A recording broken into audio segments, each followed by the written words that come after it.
Victor Gyökeres oo fariin digniin ah u diray ciyaartoyda Arsenal kadib guushii adkeyd ee Everton. Weeraryahanka reer Sweden Victor Gyökeres ayaa ku hogaamiyay Arsenal guul adag oo ay ka gaareen Everton, iyagoo ku badiyay hal eber kulan ka tirsanaa wareegga 17aad ee Premier League, kuna sii hayay hogaanka horyaalka ka hor Christmaska. Kulanka oo ka dhacay garoonka Hill Dickinson, Gyökeres ayaa dhaliyay goolka kaliya ee ciyaarta kaas oo ka yimid gool kulaad.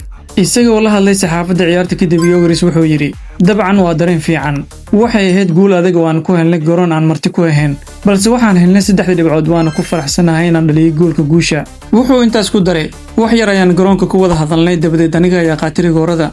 Runtii dhowr bilood ka hor ayaan rigoore dhaliyay, waana fiicneed inaan mar kale sameeyo.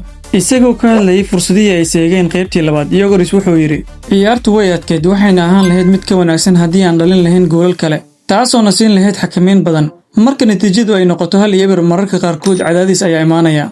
Wuxuu sii raaciyay, dabcan waxaan doonaynay inaan ka faa'iideysano fursadii aan helnay, balse waxa ugu muhiimsan waa inaan ugu dambeyn guuleysanay.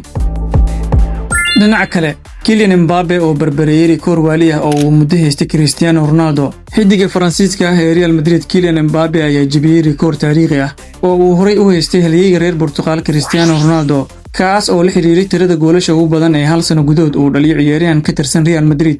Mbappe ayaa door muhiim ah ka qaatay guushii 2-1 ee Real Madrid ka gaartay Sevilla kulankii wareegga 17aad ee horyaalka La Liga oo ka dhacay garoonka Santiago Bernabeu, isagoo dhaliyay goolkii labaad oo rigoore ahaa. Goolkaas ayaa ka dhigay Mbappe inuu gaaro 59 gool sanadkan 2025, taas oo la mid ah rikoorkii Cristiano Ronaldo uu dhigay sanadii 2013. Si kastaba ha ahaatee, Mbappe ma awoodin inuu dhaafo rikoorka, maadaama kulanka Sevilla uu ahaa ciyaartii ugu dambeysay ee Real Madrid ay ciyaarto sanadkan. Fiid wanaagsan saaxiibayaal, intaas ayaan ku soo gabagabeynayaa warbixintii koobneed ee anagu hadlayay wararkii ugu dambeeyay ee kubadda cagta. Haddii aad ilaa dhamaadka muuqaalka la soo gaartay, ilaa inaad muuqaalka like saarto sidoo kalena sii share gareyso. Haddii aad nagu cusubtaan nagu soo biiro oo ka mid noqo asxaabta nagu xiran. Mahadsanid.